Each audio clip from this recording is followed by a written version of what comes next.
Welcome back to Prepare to Read. Today we are talking about Way of Kings, chapters 12 through 15. But first, how are you doing today, Jacob? I'm doing pretty good. I just got off from a lot of travel and I'm about to go back on a lot of travel. So was reading this book in a car, on a plane, and at my house. So this book has traveled with me now. But other than that, I'm doing good. A little tired, but I'm all right. How about you? I'm pretty good. I'm also kind of tired. We're expecting a baby right now, so Whoa. I've been busy with baby showers and getting the nursery ready, but things are good.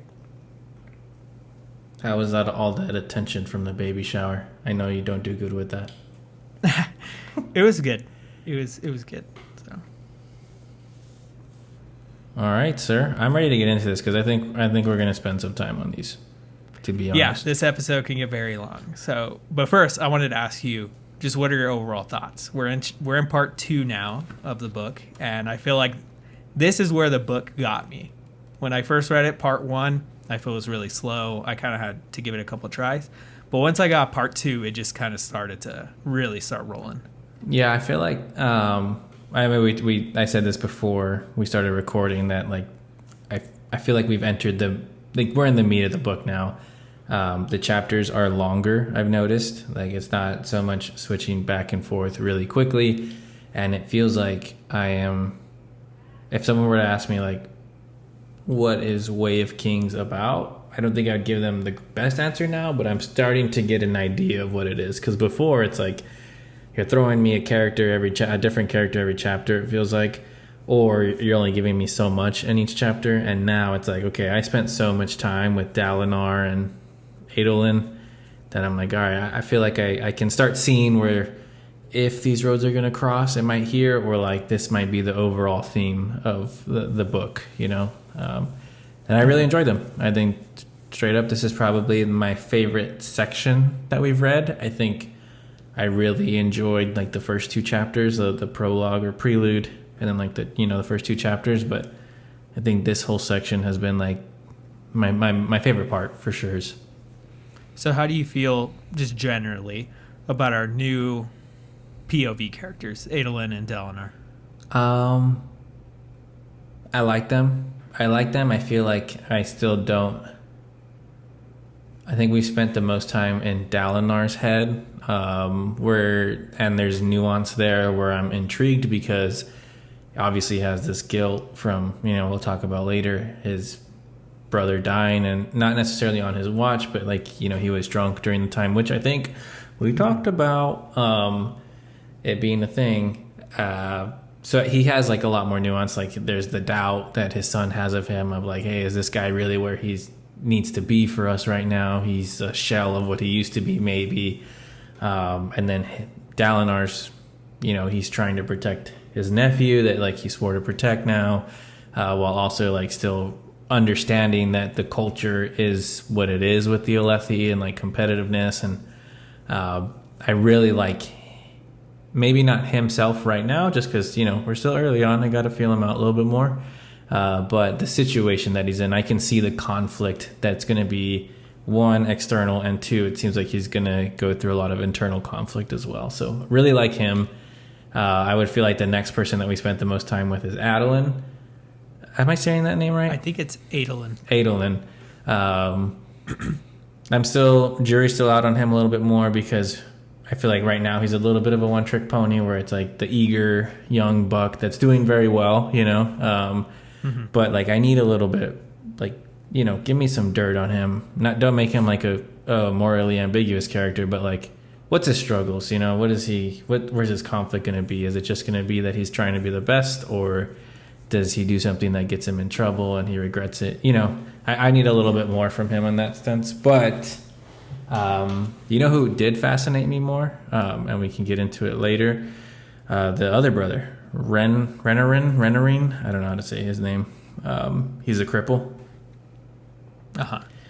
Though, and again, I don't know what it is with fantasy stuff and cripples, but like it's such because it's such a world where like you, like in Game of Thrones and this and Arcane, the strongest survive. Yeah. So if he's gonna survive, what is he gonna do to do it? And Yeah, like they don't spend too much time on him, but I want to hear about him. He interests me more than Adolin right now. No shade to Adolin, just hey, he's not the stereotypical, young knight that's out to prove himself. This guy doesn't pick up a sword. He's a little timid. Like he has so much character growth in front of him, where I feel like Adolin needs to be humbled before he can have his character growth, if that makes sense. Yeah. And we'll get into it when we get to that chapter, but also with Kaladin, just somewhere where his story is starting to go, I'm like, man, there's just so much ahead of it now. Because the whole first part really is almost like a prelude to his arc. It's setting the stage for the story he's going to go on. So just reading some of that and knowing what's to come, I'm like, dang, it's going to get good. Well, and then I'm seeing like I talked about, like I'm seeing where the roads might lead, and like I was very wrong in Game of Thrones, but I feel like I usually get a good sense of where things are going. And hey, we got our group. I would call them like the royalty group. They're getting really close to where Kaladin's at. Like they're already talking about Sadeas and how he uses his bridge crews. Yeah, Sadeas. All right. Yeah, I'm trying. That's all right. Sanderson has some names. Yeah, so. He does. Like laying the groundwork of, hey, we're gonna run into Kaladin and his bridge crew with these group is what I'm thinking, which I hope to see. Like I'm like, yeah, like let's do it. Yeah. Cool. Well, let's get into the first chapter of today then, chapter 12. In this chapter, the Adolin is on a hunt with Dalinar, Renarin, Elhokar, and Sadeas. He's troubled by his father Dalinar's increasingly strange behavior, especially during high storms. So that's kind of adding an extra layer that I think is kind of unique, the environmental aspects of some characters, which is a worry because they think that he's kind of going crazy, and that has some impacts with some other characters. And Sadeas is also continually taunting Dalinar because of his lack of recent success in capturing gem hearts, which frustrates Adolin. And that's another kind of environmental factor of what's going on. They're trying to do these hunts to get these gem hearts, and there's kind of some politics there. So any comments on that? No, I think this chapter is very much setting the stage of where we're at.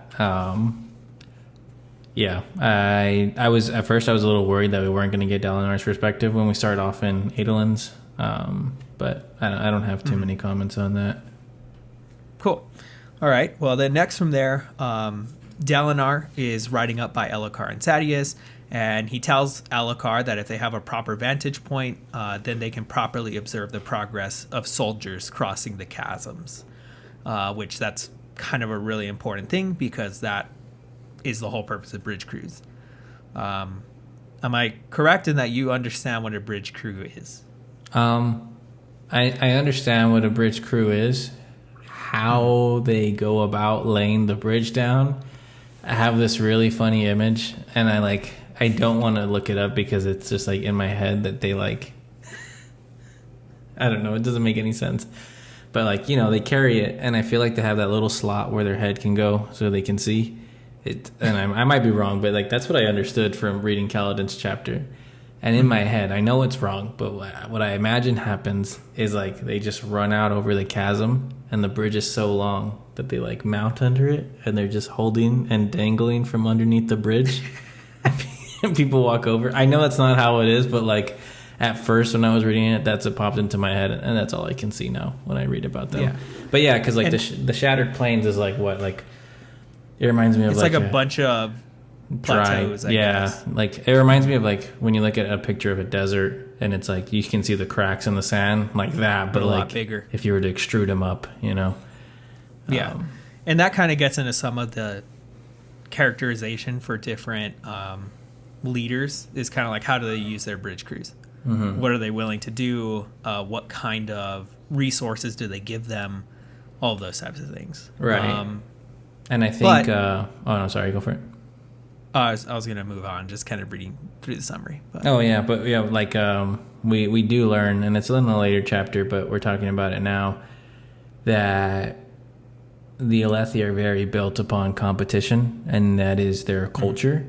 So to them, by any means necessary to get the most gem hearts, is I believe what they call them, or gemstones, is okay. And we get that contrast between Dalinar, and we understand it later on, but like right now we're seeing it from the outside in, and at Adolin's perspective of like, why isn't he, like, he's an outsider in this culture right now and people are seeing it, like he isn't behaving the way an Alethi's supposed to behave.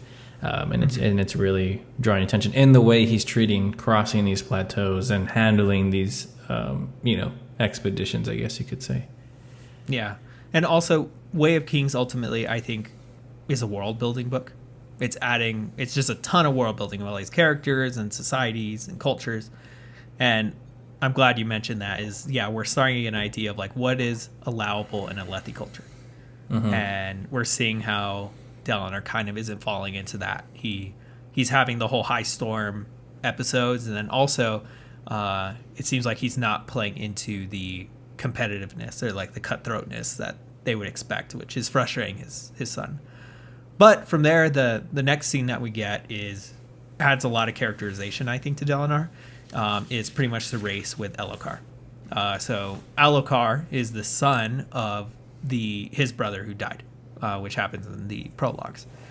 And during this, pretty much Dalinar is racing him. And at first, he's getting caught up into the thrill of the contest. And then he ends up hearing a strange voice in his head, which he presumes to be the Almighty, which is kind of a new aspect, telling him to unite them. And that causes him to hesitate. Elhokar beats him, but Dalinar is happy. He's happy, like, okay, good thing I let him win. So yeah, I think that adds some characterization to Dalinar, like where he is and who he used to be, kind of contrasting that. But yeah, anything you have to say on that? I think it's interesting because he treats, like, okay, like I would imagine if you were to have like a brother or a sibling and they passed on and you pretty much adopted, are now like the guardian of their kid, you would treat them as like your own, which I think Dalinar does, but because of his guilt, like I don't think the way he treats Elhokar is the same way as he would treat, it isn't how he treats Adolin. Like I don't think he would care that like, oh, good thing I let Adolin win. Like I think he would want to push that, like, I don't know, more like rough and tough look, but because I don't know if it's the guilt or if he's so, he kind of babies him. Yeah, he does a little bit. And like I think later on, I think it's this chapter, it might be I think it's this chapter where we meet Wit, the kind of jester, I guess you could say. And he straight up tells him that. He's like, you're protecting this guy too. Oh, he says that about his son, Renarin, actually, not Elhokar. But it's just interesting. Like, you see, it is interesting. It does characterize him a little bit more. And, I think, like, we don't get the answer now, but you do see it's probably the guilt that is driving this. Mm-hmm. And what do you think about the voice where he's hearing unite them? What do you think that means? Unite who? Well, thank you for asking, because I think the answer the book wants me to give right now is the High Princes, right? Like, okay. Hey, like, yeah, we're all on the same team right now, but we're not really playing as a team. You get me? And I think that's the standard answer, right, that the book wants me to give. But I've read my fair share of fantasy books, and, who is that superior race that lives in, not superior race, but who is that race or a group of people that live in harsh conditions, that like, oh, like nobody wants to deal with them because they're like, whatever, they're not good or they're savages, So you like, think they're saying unite the Parshendi to the Alethi? I mean, look, I don't think our conflict's going to be between the Alethi and the Parshendi for 10 books. You know what I mean? Like, we hear these things called Voidbringers. I don't really know if that's the same thing as like the Chol and stuff that we see that they fight, but like Voidbringer sounds like a pretty serious name. I'm pretty sure that's what they were fighting in like the prelude. So it's like it's not going to be a conflict between Parshendi and Alethi for this whole story. Like, what else is out there? And I'm pretty sure it's going to be either unite everyone or unite the Parshendi and the Alethi specifically. And we have a whole other like groups that we've only touched upon, like the guy Seth Von, wherever he's from. I forget what they're called. Shinovar?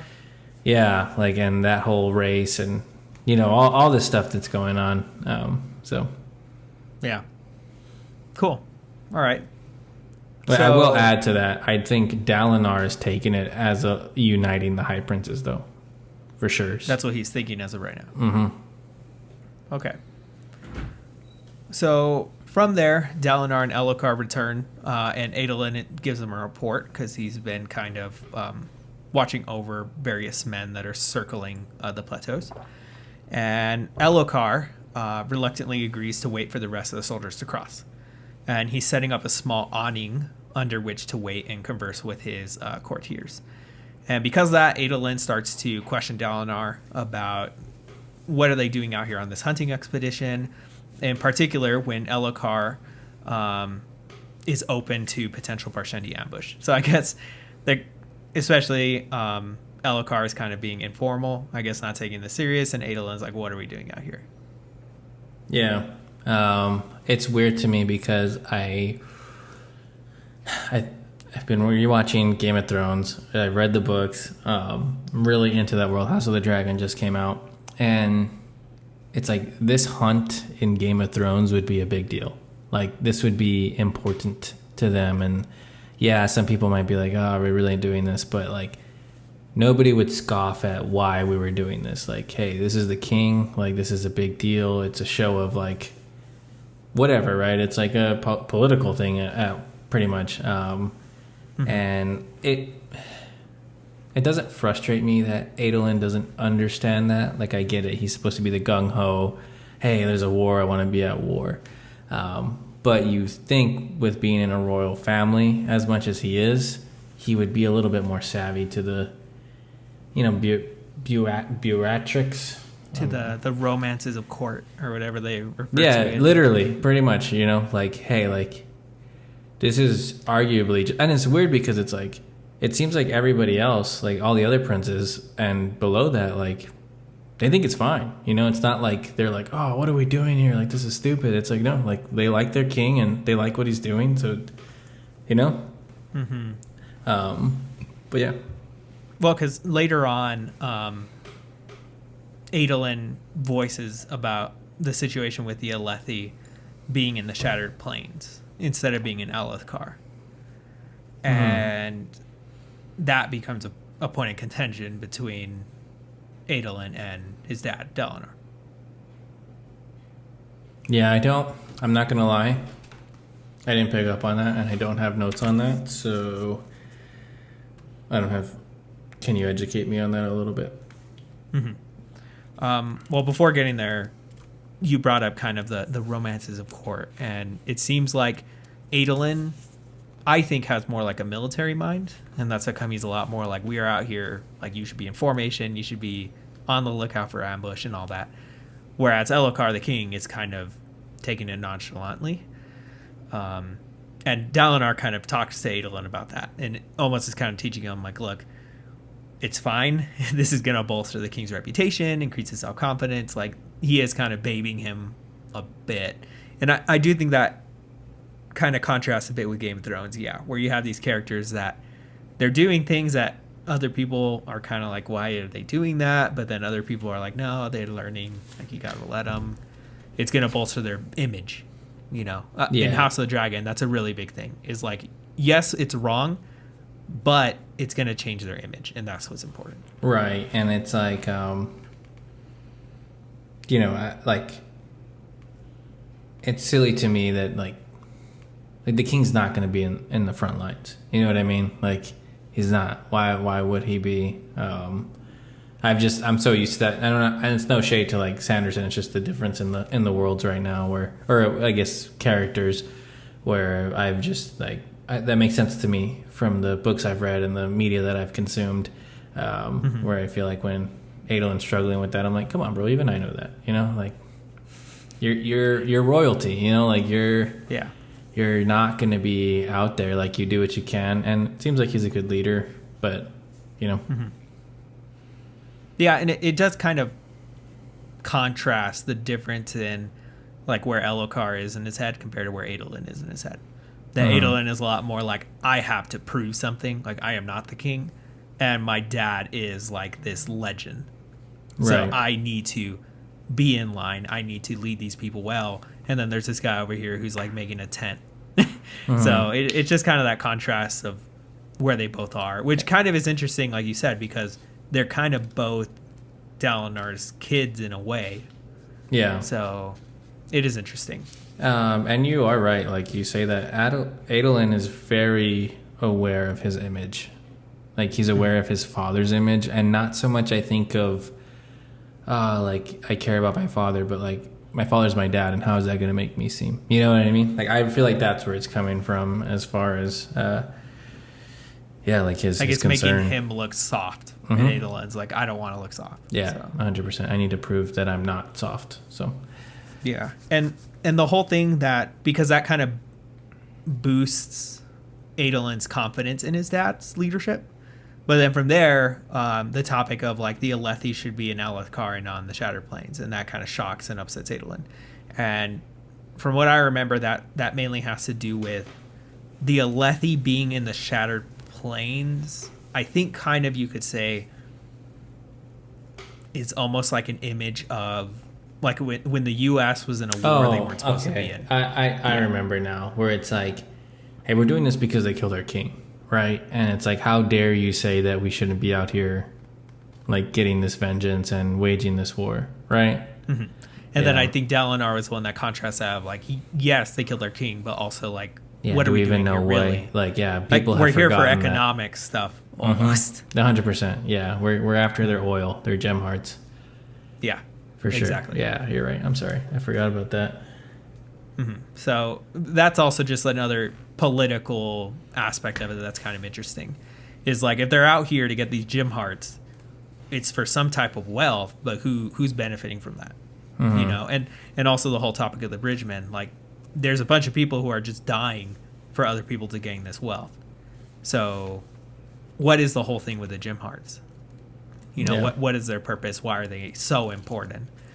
And in Dalinar, because the type of person Dalinar is, he's kind of like saying like they don't matter, and that's where Adolin's like, well, why? And it's like I think I don't know if it's he says it out loud or if he thinks it in the chapter 15 where he's like, I mean, it's just really to like bolster their pockets, you know, like it's an economic thing. It gives soulcasters resources to use.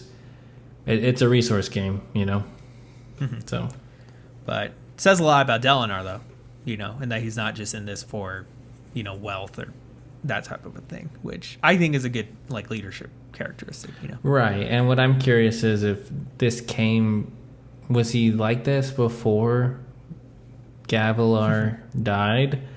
You know, because like again, like I think we talked about, he was drunk that night. Like we brought it up, and then it brings it up later. So like, was he kind of like I'm here to, you know, fight wars and party type of person? Because then we also talk about like I don't know if it's in this chapter or another chapter where he talks about. Am I confusing stuff right now? He talks about Adolin's mom, and he's like, I don't know her. Like I don't remember anything. Like, you know. No comment. Yeah, so it's just like all I will say is a huge aspect of Dalinar's character is who he used to be versus who he's trying to be. That is like the source of his character.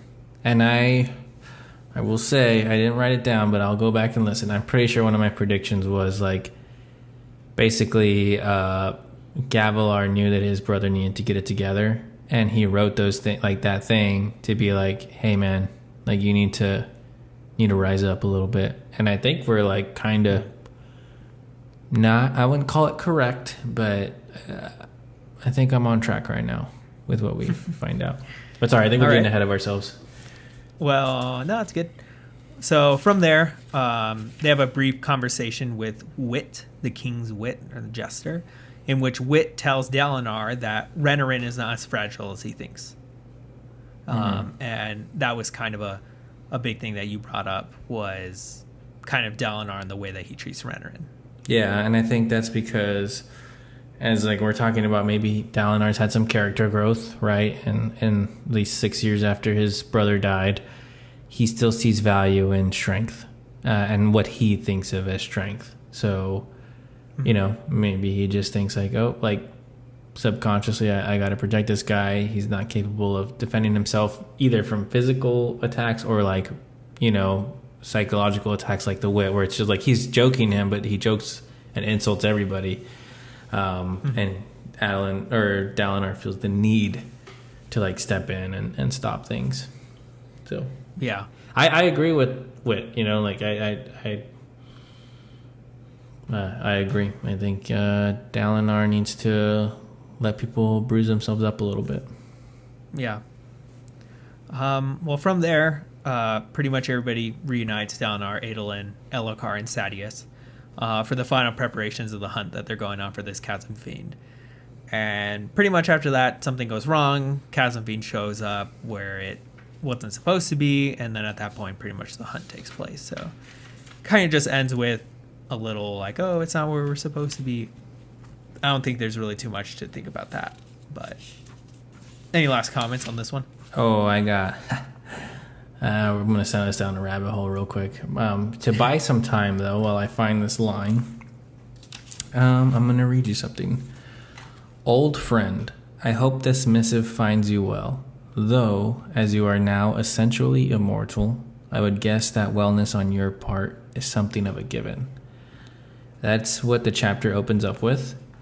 And it is different than what our previous chapters were opening up with. Do you remember what those were? No, off the top of my head. They were like those little like autopsy type things where it was quotes of, I guess, people dying from some sort of disease. But now it's like little letters, right? But I would like to call out, and I'm going to jump forward to chapter 15. We get old friend to start. And maybe I'm grasping at straws here, but Sadeas called Dalinar old friend in chapter 15. And I'm kind of like, is this the communication between them somehow? Is this like, obviously I'm going to guess that there's something going on with like, whatever, right? Like, that's very interesting. Yeah. So just a thought that I called out. And then the other thing I want to call out, and I think I might have hit a little jackpot here. So, shard plate, right? We're like you said, we're learning a little bit about the world, and we learn a little bit about shard plate here. We learn that some people like to decorate their shard plate, and I think Sadeas's is like red or something, and very ornamented. But then we also find out that someone doesn't put ornaments or decorate any of their shard plate. And do you know who that is? Dalinar Colon. Right? Uh-huh. Right?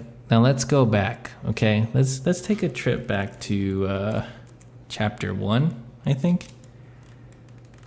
Where our buddy Kaladin was fighting in the little skirmish, the little border conflict out in I don't know where. You know how it was going good and everything, and then all of a sudden they see somebody with shard plate come out, and the line used is an unornamented set of shard plate. Now, it doesn't make sense to me why Dalinar would be there at that time. But if there's only, like, they literally call out in this chapter that there's only one person who doesn't decorate their shard plate, and that it's Dalinar. And then he calls out in that chapter with Kaladin, like, hey, this is the, like, he calls out that it's an unornamented set of shard plate. Yeah. And I'm like, okay, like, you're telling me this here, and you're telling me this here. Like, I have to believe you, Sanderson. I don't think that you made a typo So then I have to believe that Dalinar was responsible for killing what's his face's Kaladin's like group. And I mean, like I said, we're crossing paths here. Kaladin's gonna remember that shard plate if he sees it, you know? And what's gonna happen if they meet each other? And I'm curious. Is Kaladin... So, like, we've learned also, right? More culture building. I'm telling you, I'm sending us down a rabbit hole right here. We've learned that to get a shard, you can get a shard. What is it? No, what's the sword called? I'm sorry. Shard blade. Shard blade. Makes it easy. You can get a shard blade by challenging someone who has one and beating them in a fight. And then you own that shard blade. I'm going to make a prediction right here that Kaladin challenges Dalinar because he's like, yo, you killed my people. I'm going to fight you. He doesn't fight Dalinar, but who does he fight? Adolin, because Adolin steps in and is like, no, you're not going to fight my dad, you're going to fight me. Kaladin beats Adolin, takes Adolin's shard blade, and boom, now we got something going on there. That's just my little prediction. Stuff. I can't comment, but all good stuff. That's just like, let's see it. I think I found the little sentence. Yeah. Only one shard bearer in procession. Only one shard bearer in the procession. Indeed, only one shard bearer in the entirety of the 10 armies used no paint or ornamentations on his plate. Dalinar : that is so specific. Like, there's no way. And then over here,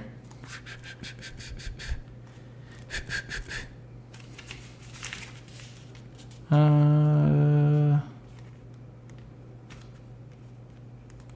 don't know where it's at.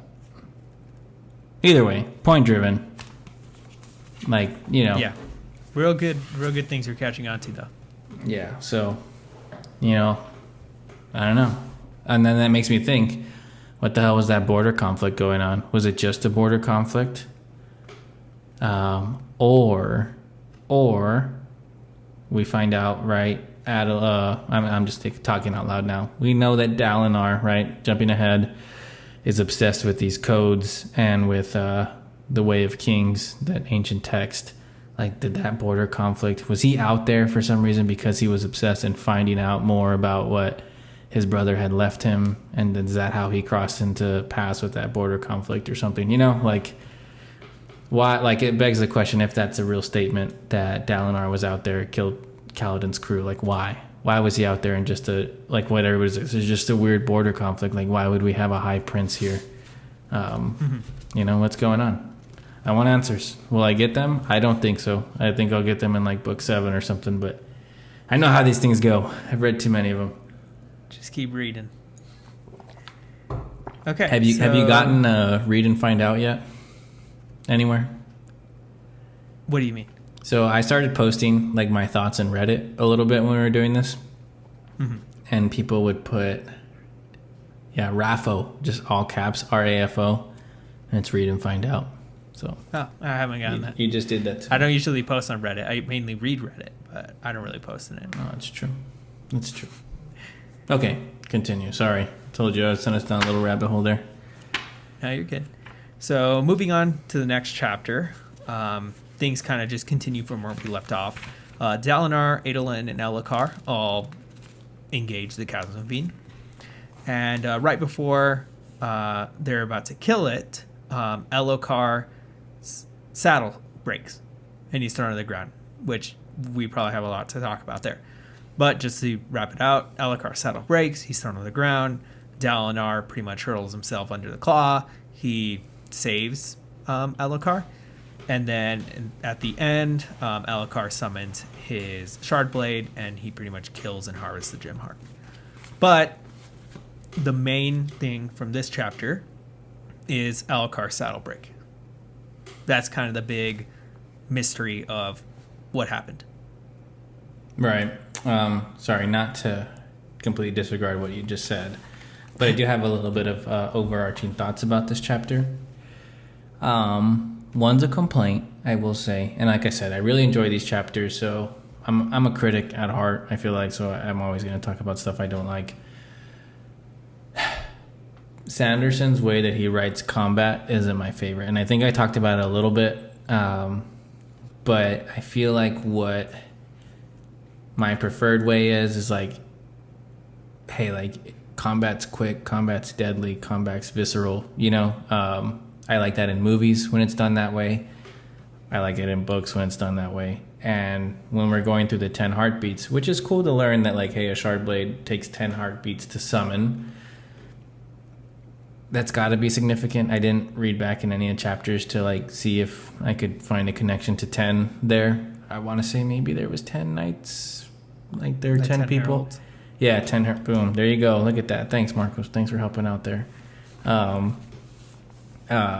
like, you know, you hear one heartbeat, it's like one, and then like it does what he does, and then it's like two, and then I'm like, by the time I'm like at 7, I'm like, there's no way this was 7 heartbeats. Like, you know, like who's like, does their heart beat differently here? Like, it just takes me out just enough to be like, oh man.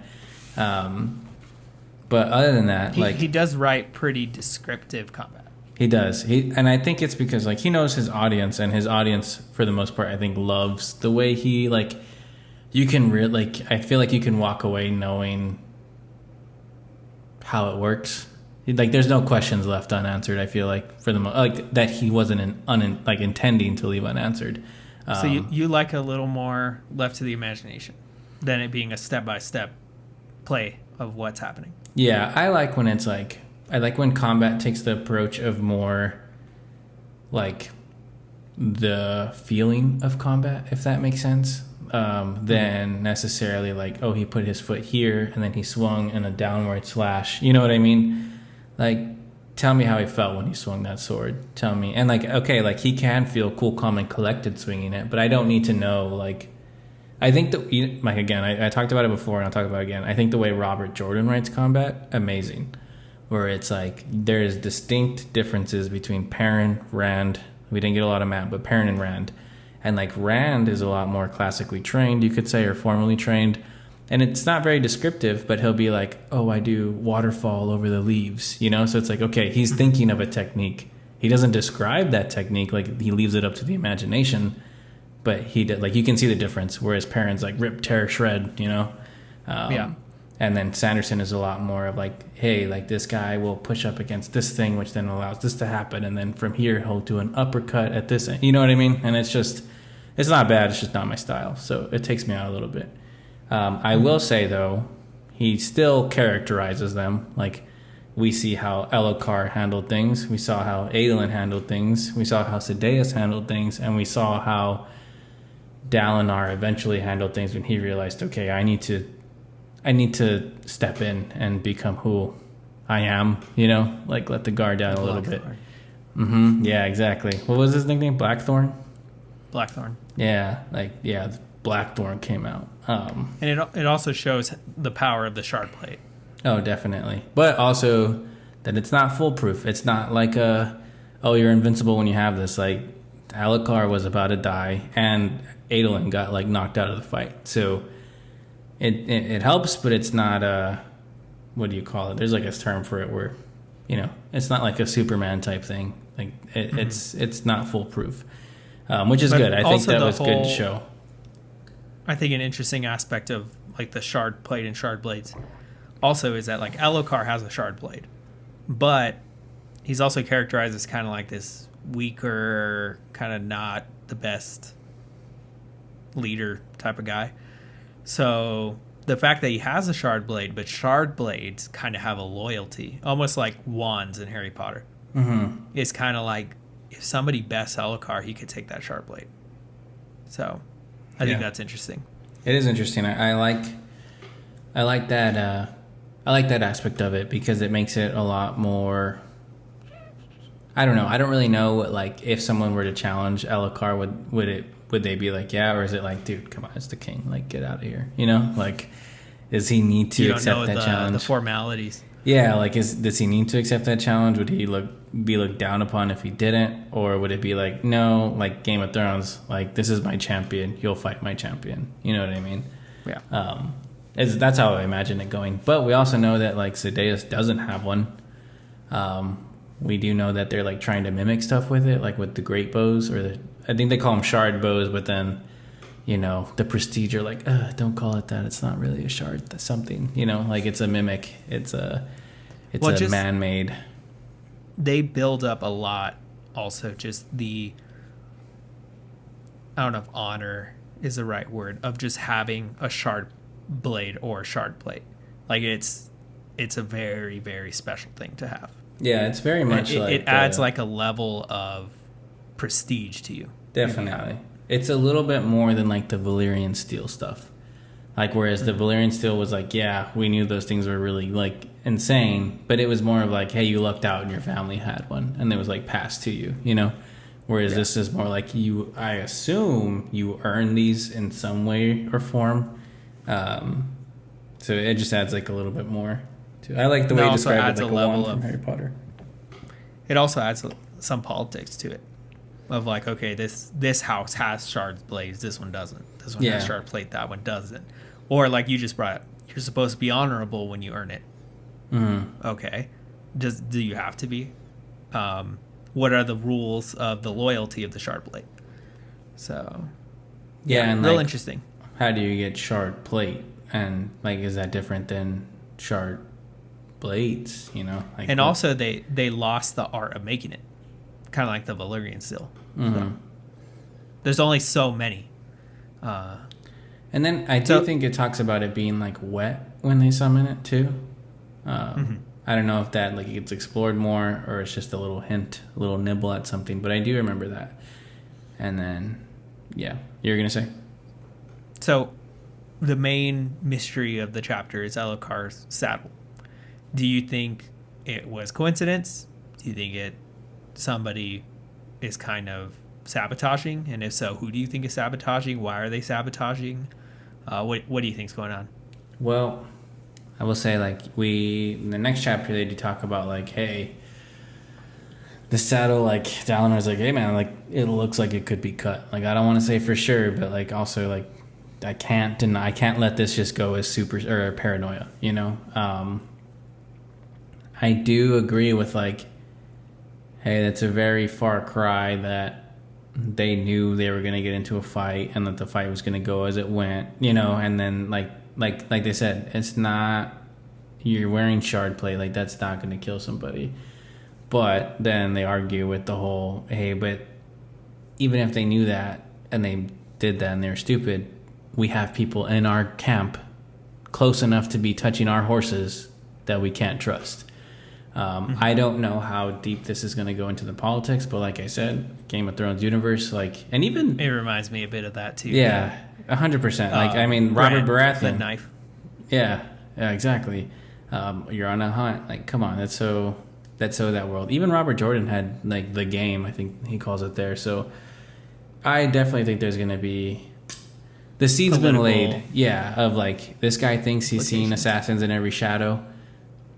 It's gonna come up, you know. Like, because you have Elhokar, whose paranoia is gonna get killed, and that's because of what happened to his dad. Yeah. So it's very easy if you were trying to sabotage him, and you had to cover it up to be like, he's just paranoid. And then you have Dalinar, who's going crazy. So it's really easy to be like, Dalinar's just... Is he going crazy, or is he having a revelation? Yeah. Who you could argue is like, well, that guy's not mentally sane to be making any claims. And then also you have the kind of distraction of it being during a hunt, where it'd be very easy to be like, oh, well, you know, it just happened. So, there definitely is political implications of what's going on here. There is, and we touch into it more in the later chapters, so I'll say we can move on from here. Very Game of Thrones, like you said, though. It reminds me a lot of when Bran was the whole knife and like who did the knife belong to, and then it was Tyrion, and no, it's not, and and you know who Steel. When we found out who the knife belonged to, like book Did it 5, belong- bro. Book Who did it belong 5. to? It was, eventually ended up Littlefinger, being no? Littlefinger's. Yeah. Yeah. But for like, yeah. But you get that confirmation so much later. Yeah. So I'm like, okay. Like, I know how this is going to go. A couple of things that I have questions for you. One, I don't know if you have like the chapter sigils with you, but Yeah. you do? Yeah. I can't help but notice that these look like an eye, like the circle and then the shield, and then there's an eye on every chapter, like arc that goes around it, arch. Do you know, do any of these, you don't have to tell me what, but do any of these sigils that you see, like, do they mean stuff to you? Do you know deeper meanings to them?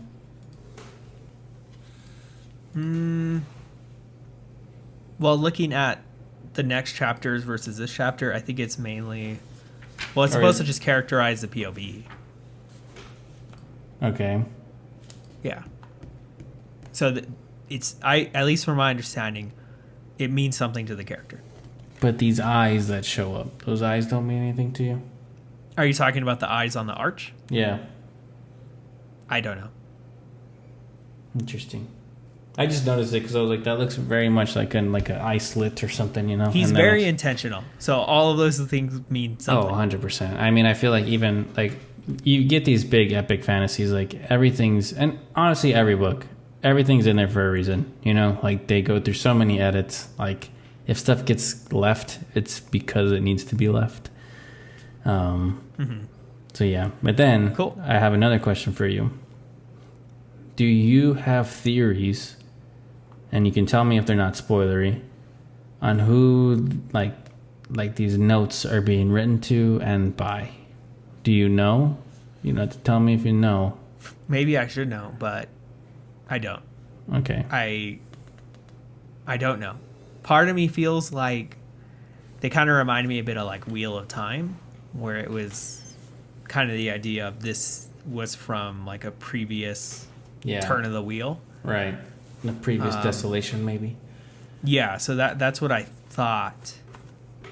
But then now I'm kind of thinking maybe they're from the future. I don't know. Maybe I should know, and I don't. But they are very intriguing. So Yeah. I think they're from the future. If that'd be my guess right now. Okay, we can move on. cool. So getting into the next chapter, Payday. This one, we're back with Kaladin. And I really like where Kaladin's story starts to go from here. Maybe it's because I'm a really big fan of like military stuff. And I feel like this reminds me a lot of kind of like the boot camp. I was watching Band of Brothers recently. So Hey. like we gotta get them ready. You know, we got to train them and also inspiring like people who are just completely uninspired. Yeah. And it's true. Like most of these bridgemen, they're literally just death sentenced. It's you grab that bridge and you run into the line of fire, and if you die, you die. I don't care. So of course those people would be absolutely hopeless, you know. And Kaladin tries to add this level of like, no, you have something to live for, even though you might think you don't. And yeah, just really cool. I love where this starts to go. But pretty much where we last left Kaladin, he decided I'm not going to kill myself anymore, and I am going to, live for something. And this is kind of the first steps of him trying to do that. So Kaladin, he gets up before any of the other bridgemen that are part of Bridge 4. And he's resolved to fight for a better existence, despite being a bridgeman, which is basically your time is ticking. And from here, he tries to wake up the rest of Bridge 4, and they're all kind of, like I said earlier, they're uninspired. They're like, screw this, man. Like, we're just going to die. Why would we go and train and do anything when we're just going to potentially die today?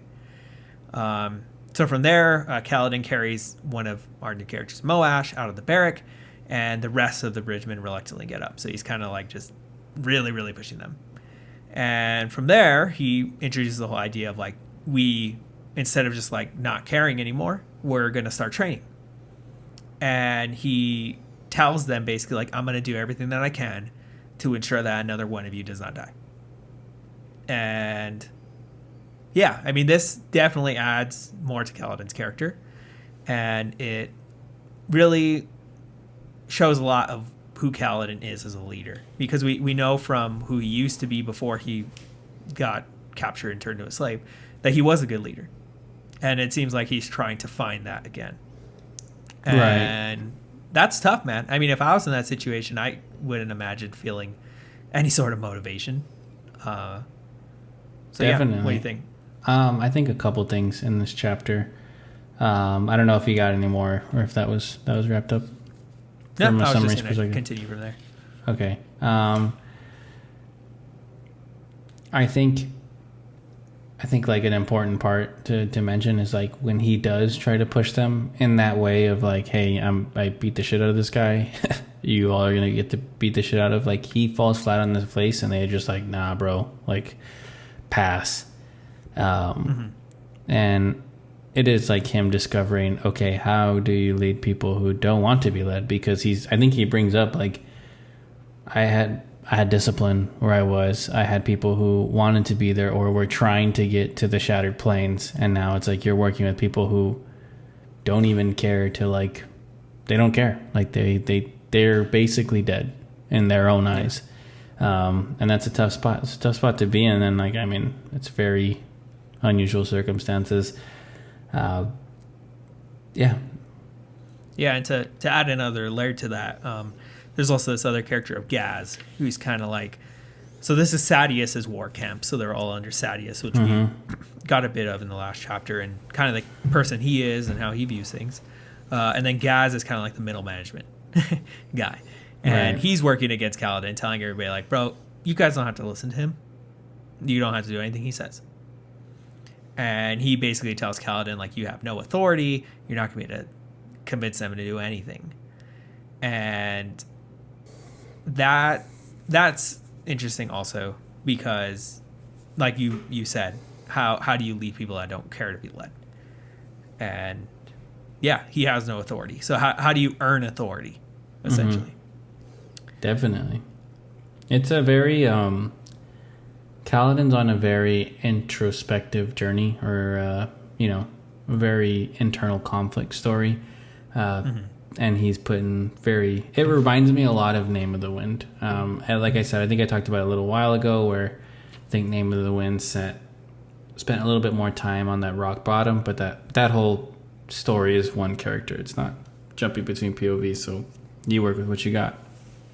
And I'm really, I don't want to say loving that side of things, but in a book or in a series that I imagine is going to be heavily plot driven, like that he has taken the time to like, not much happens in this chapter, from a plot perspective, and we got like a lot to go do, I'm assuming, but we are taking this time for him to rediscover what it means to be a leader and how to lead. And I think as being people who we are, like, that's just gonna always catch my attention and root for someone who's like trying to do that. Yeah. I will say. Oh no, go for it. Oh, I was gonna move on. So you. Yeah, no, go. I realized where we were getting to. Oh, okay. From there, I was gonna bring up just that Kaladin is worried. He's worried that Gaz is just gonna decide to kill him, and that introduces another character we haven't really touched on, I think, which is Syl. And he asks Syl to watch over him at night, and to wake him, like, if Gaz is going to try something on him. But a really interesting aspect of Syl is that she starts to bring up that she's changing, that she's remembering things, that she's understanding things. And that's something that's very unique to the type of being she is, because usually those don't know anything. They're kind of just like... they're like elements. Yeah, they're just like elements. They're just... Yeah, I guess that's a good way to put it. They don't do anything. They're not conscious. They're so for Syl phenomena. to be... Yeah. So for Syl to be gaining this level of understanding is very interesting. And we don't really find out much about that right now. We just know it's happening. But I think kind of in the theme of what this chapter is about, like very introspective, Kaladin does relate to her in that she is gaining this new understanding of life. And he acknowledges that he feels very much the same that she is feeling, where like he's afraid to continue down this path, and I'm pretty sure it's because he's scared that people are just going to die on him. You know, that's a very, I would imagine probably people felt similar like in World Wars, where it's like, I am training these people and a lot of them are going to die. Mm-hmm. And that's a scary thing to know that you're going to go into a battle and that's going to happen. But he knows that he can't go back because if we remember where he wanted to kill himself. Yeah, he's about to jump off, man. Yeah, so he's at that place where it's like, this is all I got. If I don't got this, I don't have anything. So yeah, I think I don't have theories on why she is changing or even like what she is. Part of me thinks that she's, because if I remember correctly, and correct me if you know, he's the only one that can see her, right? He's the only one that knows that she exists. So like, I wonder if it's like, I think at one point I want to say that I was like, oh, is she like a depression spurn or something like that, you know? Spren. But I'm like, I don't really know what's going on with her, but I do know that she does. I thought we do know what spren she is. Well, she was a wind spren, but like she doesn't behave like them. At first she did, but now she doesn't. So it's like, okay, is she just a wind spren? Like, I think obviously not, you know? Because like he can only see her, and it seems like everybody can see them.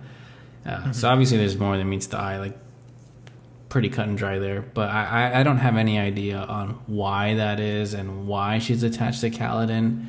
I got nothing for you on that, and I feel like I've dug. You know, I've tried to like connect the dots here, but I just can't. I might go back a little bit, but I do know that so I did dip my toes into Berserk a little bit. I'm reading the first volume or whatever. She reminds me of, I forget the name, but there's like a fairy that he like kind of gets attached to in a way, like she follows him around. Very similar vibe to this. We're a little mischievous, just a little bit annoying. But yeah, is that like counterpoint to the brooding character? Yeah. So. I don't know if I like her though. I will say that. There's like, I don't know. She just like, I just think of that. She's a very different tone. She's a very different tone than other stuff. But yeah, I think it's like you said, it's to complement the brooding character. You know, like an opposite tone. I think I will grow to like her, and something tells me that she ain't gonna make it. But not in the sense of like, oh, someone's gonna squish her, that she's gonna revert back to normal. I think that's what's gonna happen. I think she's gonna like start becoming, and I feel like what it is gonna be, right? And this is just an early guess, is it's gonna be like Kaladin finds himself, and as he finds himself, she starts reverting back to like normal, and you have that like, hey, she was there when she needed him, and now he doesn't anymore. So like, I really think in the end she's going to still be kind of like a different type of spren, and like that's not there anymore. So she's going to go away, and I think it's going to be sad. So yeah. Cool. Well, moving on to our last chapter for today, the decoy. Big one. And getting back to Adolin and Dalinar. No. Oh yeah, the decoy. Jesus. This is a huge chapter. Sorry. So in this, we start off with Adolin overseeing the cleanup after the chasm hunt, while they're waiting for a bridge crew to come. So they're replacing the bridge that the chasm fiend had destroyed during the hunt, and he reflects that there are other light eyes that are treating Dalinar more respectfully and carefully after he saved Elhokar in the last chapter. And he thinks to himself that can't last, which is also adding a little bit more of that characterization to Adolin of really caring about like what people think and kind of observing how different things affect their image. And from here, he approaches Elhokar's pavilion to give like a final report of what happened, because even though he might not like Elhokar in the way that he carries himself, he is still the king, so he still has to do certain things. Yep. You can continue. I got some stuff later on. Okay. So from here in the pavilion, Elhokar gets on Dalinar for not making serious efforts to take the gem heart or win gem hearts. And he starts to compare him to Sadeas, which has a very different approach and view to how to get these gem hearts, which is also interesting because we know Kaladin is in Sadeas' war camp. So seeing the way that Sadeas treats his people and seeing how that kind of reflects down to the bottom is pretty interesting.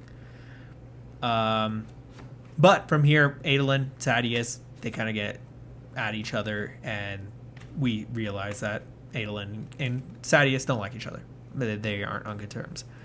And from here, Sadeas calls Renarin useless, and it almost causes a duel or a potential war because remember, these are like great houses. So them getting into a potential conflict would not be a good thing.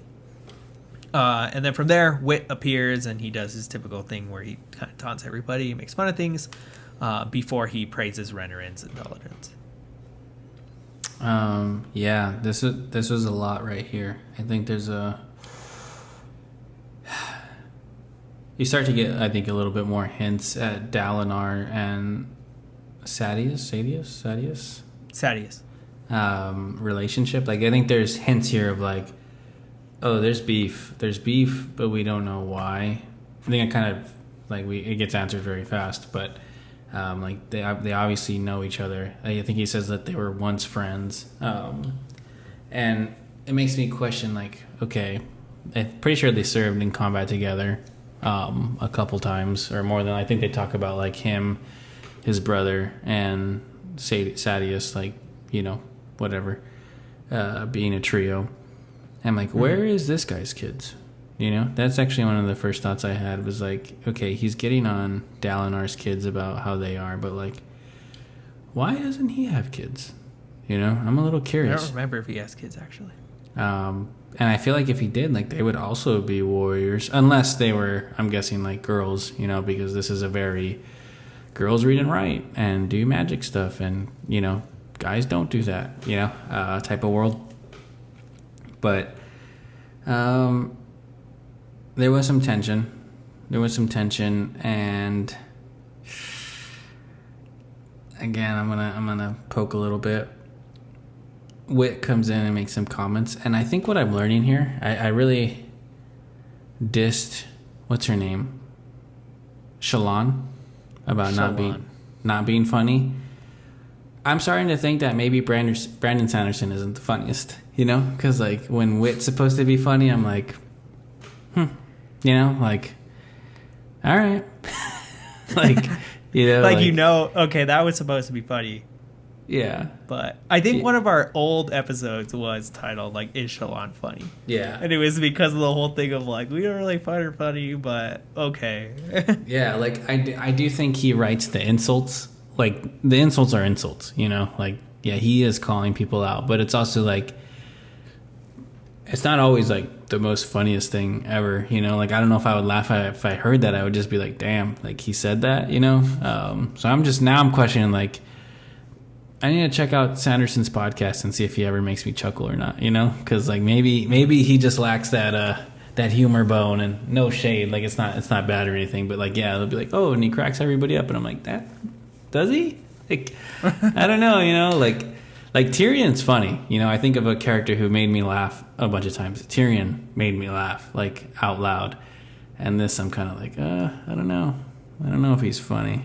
But, no, also we see here, like, you talked about the bridge cruise and how Sadeas, right? Sadeas' bridge crew is a lot more, like, that's the accepted way to handle it. Like, when Dalinar calls him out for, like, hey, man, why are you letting your people just get killed like that? People are like, oh, my God, like, why? Like, everybody.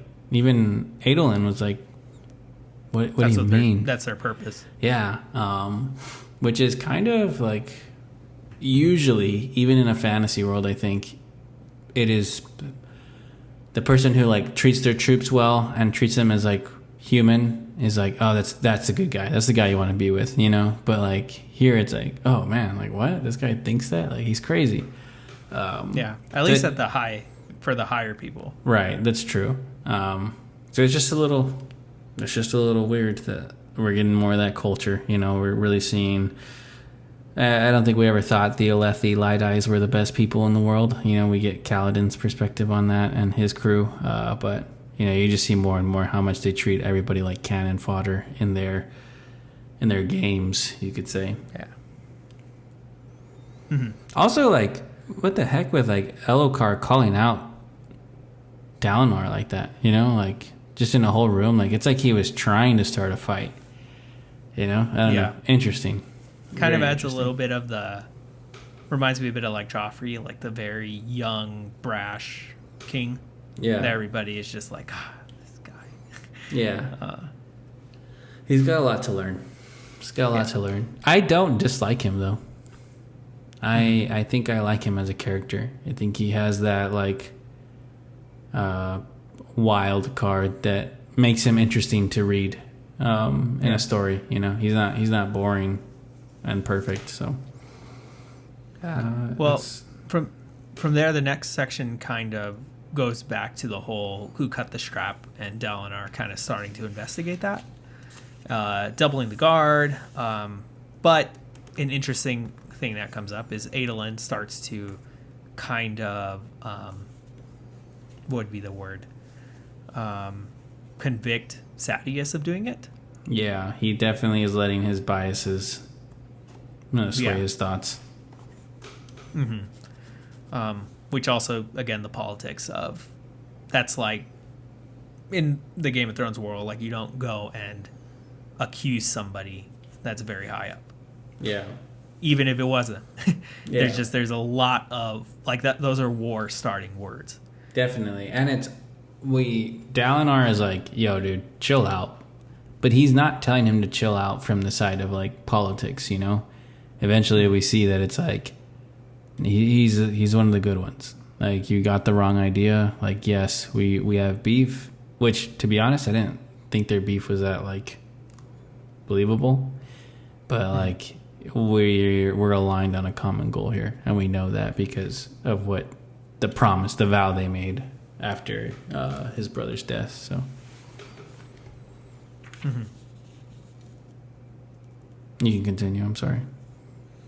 Yeah, so from here, Dalinar then approaches another High Prince named Vama, and he manipulates him into using Elhokar soulcasters to ensure just a continued income for Elhokar.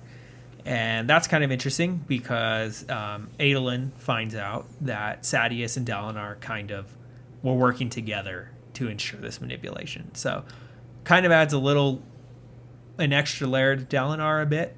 Of, hey, this guy, like, he's okay with manipulating certain things. And it also adds an aspect to Sadeas and Dalinar's relationship. Is, hey, these guys, like, they work together.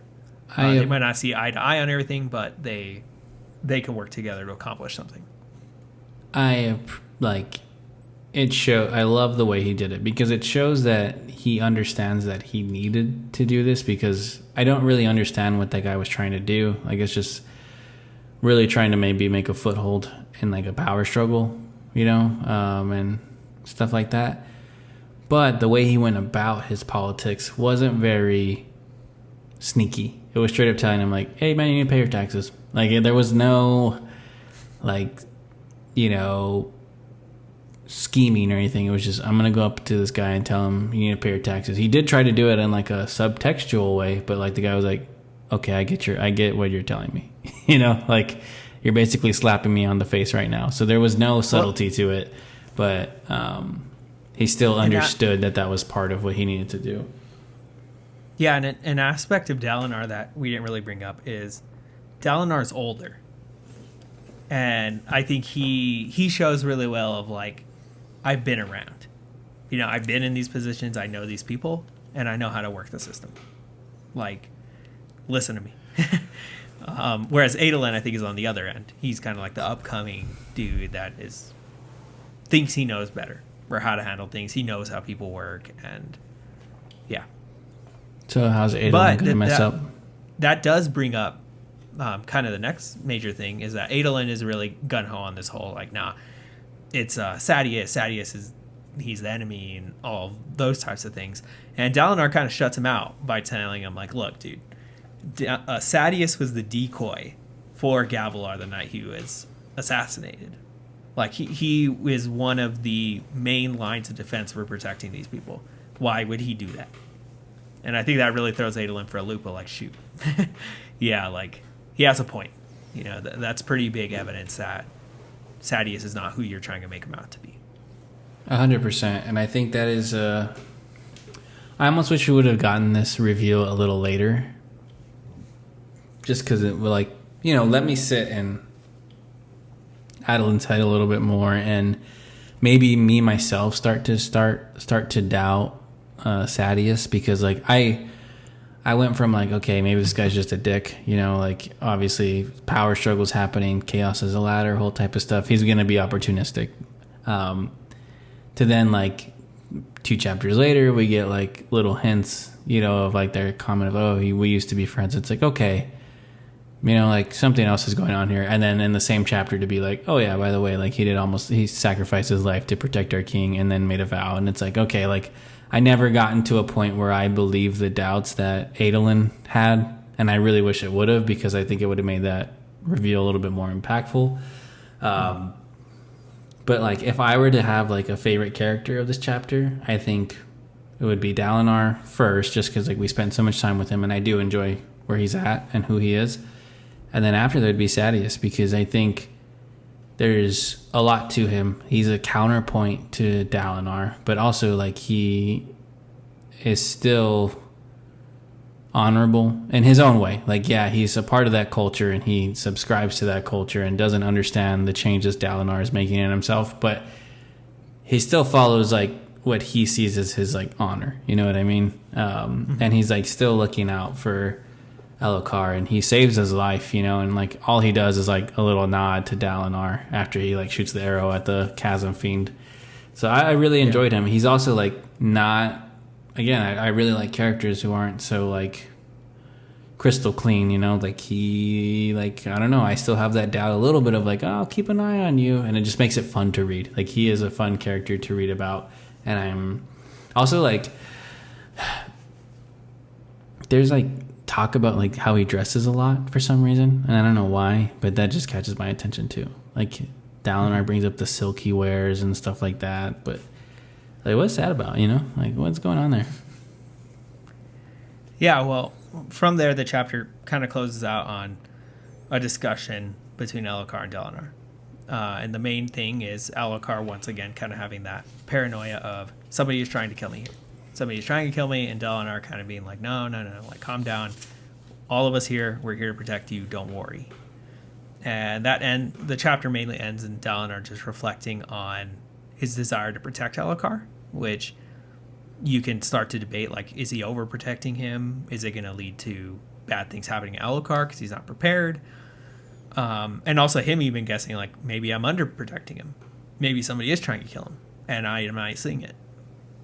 And also just reflecting on Gavilar's last words, which his last words are what? Find the words that mean the most? Find the most important words a man needs to say or something. Yeah. Which it's crazy. He still hasn't figured that out because it's been a long time. Yeah. You know, so. And I do think that's a huge part of this book. You know, like literally the text that Gavilar is referencing is the Way of Kings in this universe. So I do want to spend some time talking about that. Like, I think it's important that we know who knows those words, and that's important. Like, we know that Jostna, Sadeas, and Dalinar are the only ones that know that was written. And one, crazy too, like, they couldn't read it, and the Gavilar could write, and they're like, also Sun knows. Oh, yeah, I guess so. Yeah, good call. Thank you for calling that out. Yeah, so it's like, and also the surprise of Gavilar being able to write was a shock to Adolin. He's like, whoa, what are you talking about? That's not something you do. Yeah, he's like... So now we're even adding the, like, different gender roles. Yeah, definitely. No, that is a huge thing. It is a huge thing. Like, we see it with Shallan, where, like, she basically calls those people... the girls in that place she's at, like sluts, the way they're dressing, and like it was really racist and stuff. Like we're in a world that's like it's different in the way of, I think, more stereotypical fantasy is. Like, this is very, I don't know.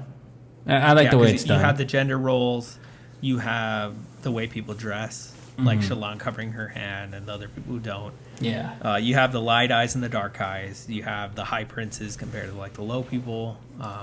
Yeah, and it's not just set dressing, you know. It's I really feel like it is living and breathing. You know, sometimes there's things like, I feel like sometimes world building becomes like fact stating, like, oh yeah, this, you know, and that. Yeah. But it actually affects characters and the way they behave. And definitely. And I think like all the best authors do that, right? But like, it is interesting. It is interesting to start connecting those dots. And I kind of, I think, pooped on the world building a little bit last episode, but like this, the way it was done in these chapters was a lot more intriguing to me. It was a lot more, what'd you call it, baked in. But no, like, so he talks about these words, and like he brings up the Way of Kings and how he's been searching and he can't find, and he has become obsessed with the search for it. And I really think it's because of his guilt, and he feels like he can make up for. Well, it was basically his brother's dying wish, and he's like, I can't even fulfill his wish. Yeah, so he is like struggling with this, and like I said, I really think that it was him sending him on a personal journey of betterment. And I really feel like this book, what I'm seeing, like if I had to sum up a theme, is like personal growth in a very positive way. Like I get, like, in every story, characters are going to have growth or reverting and like change, but I feel like the theme is like, hey, bettering oneself. And you know what they say, like, it's the journey, not the destination. Journey before destination. There you go. Yeah. And like, you know, maybe Dalinar will never find these words, but it's his search for these words that makes him a better person. Yeah. So. And the book definitely explores that whole theme of like who should be in leadership, or what makes a good leader. Why should you follow a person when they don't have authority, stuff like that. Yeah. So there's that. There's just some other stuff I want to talk about. Overall, I really like this chapter. Like I said, I think this is a very...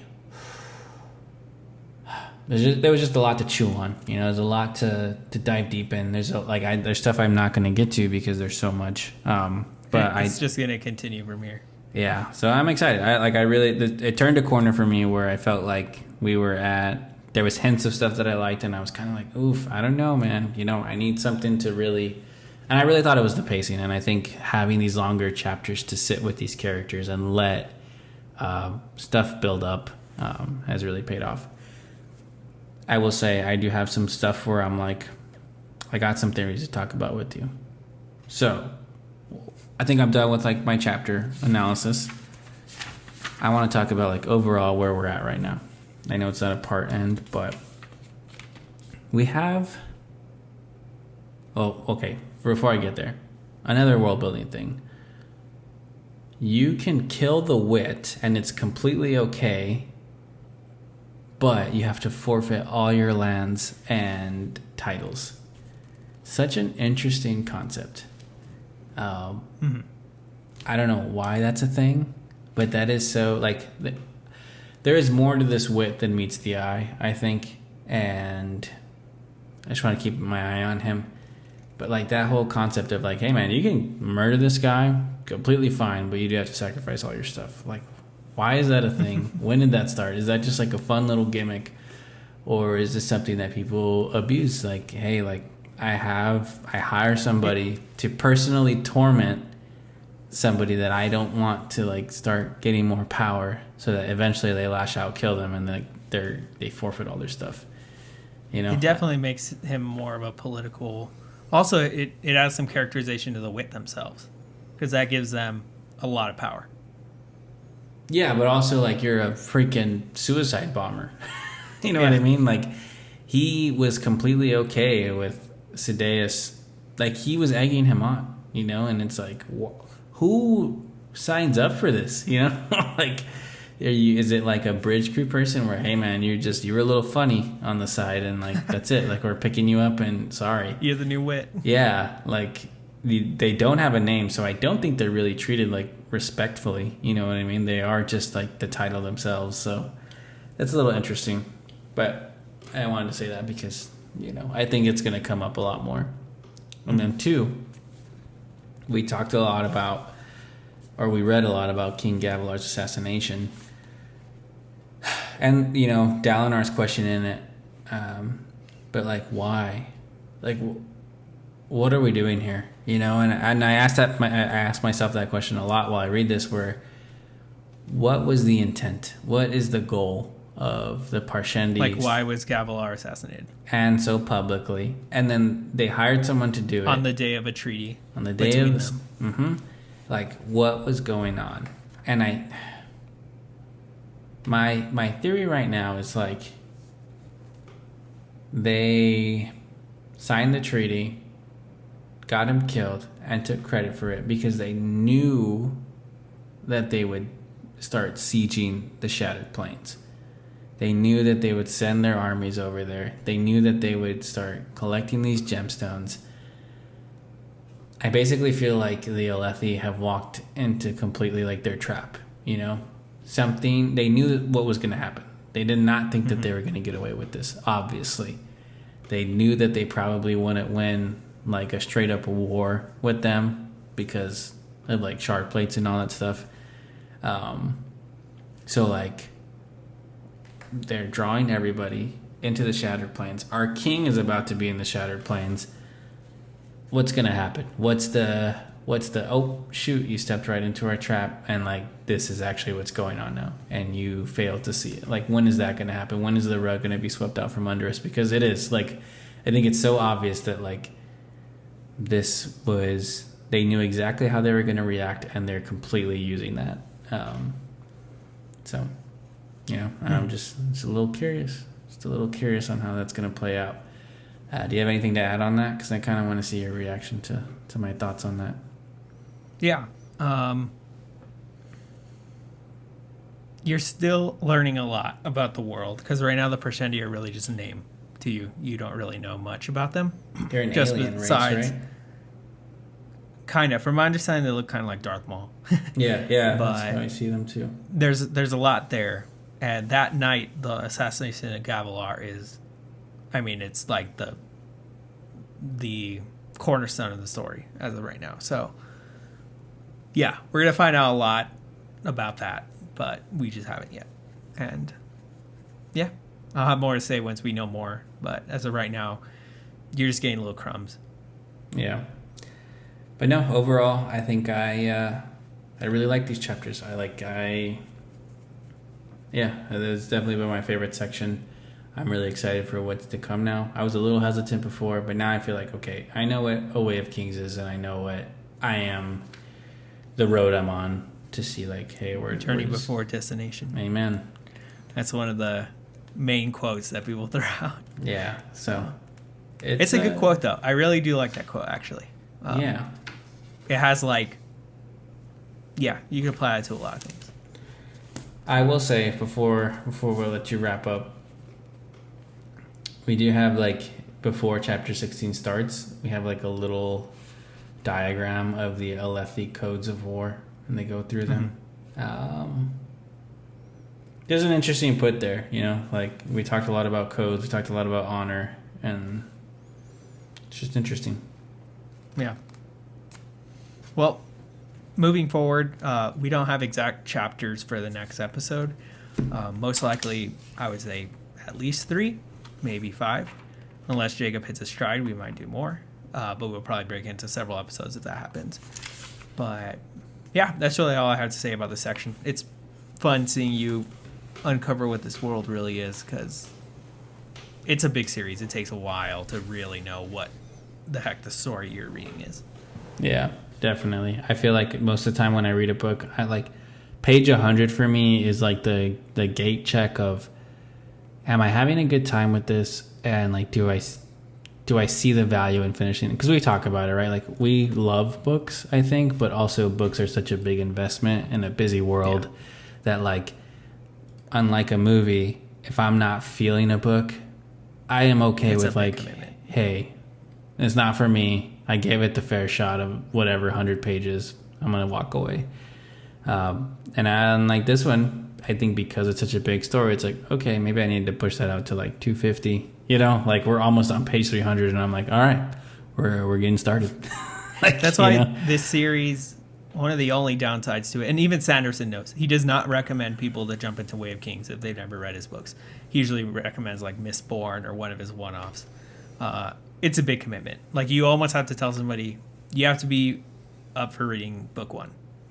At third book one, you can decide if the series is for you, but you can't just read 50 pages and, oh yeah, this is for me. So yeah, definitely. And I think it helps that I'm not a stranger to the epic fantasy stuff, so I knew what I was getting into. It's just, I think, like, some of the stuff that I got that got me in Game of Thrones isn't here. Like, Game of Thrones, you read it and it's like it's a shock when you read that book. Like, with what goes on in there, it's just like, whoa, this is really different.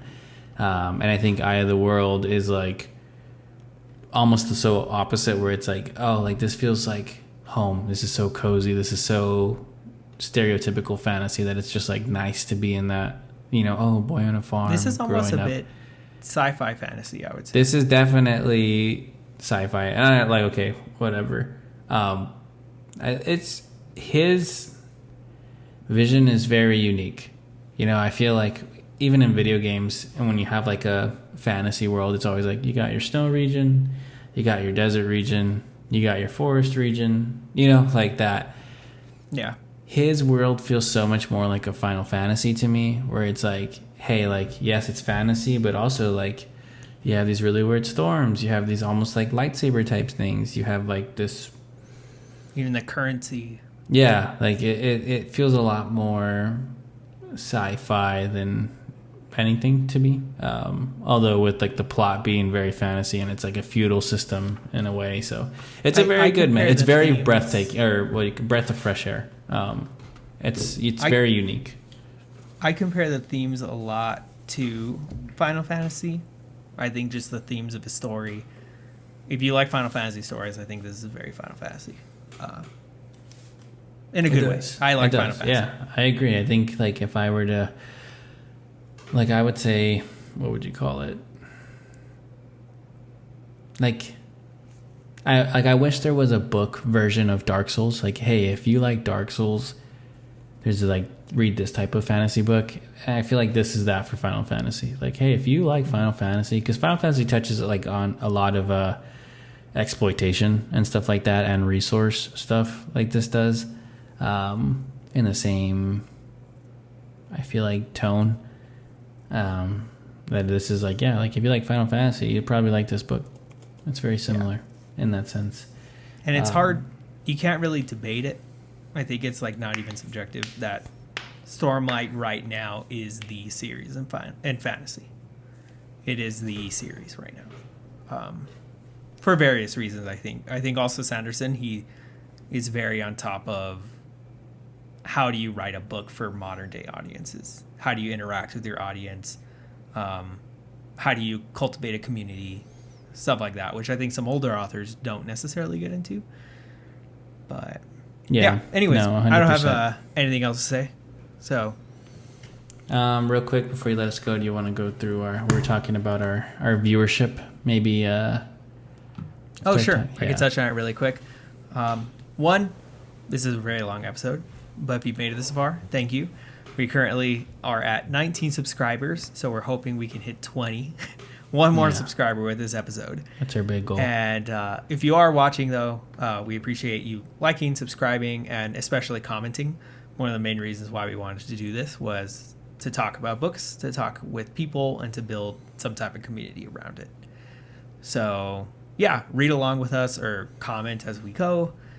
And shout out to Rosemary, who has been really consistent at commenting on our videos. We appreciate it. We do notice it, and we do talk about it. So.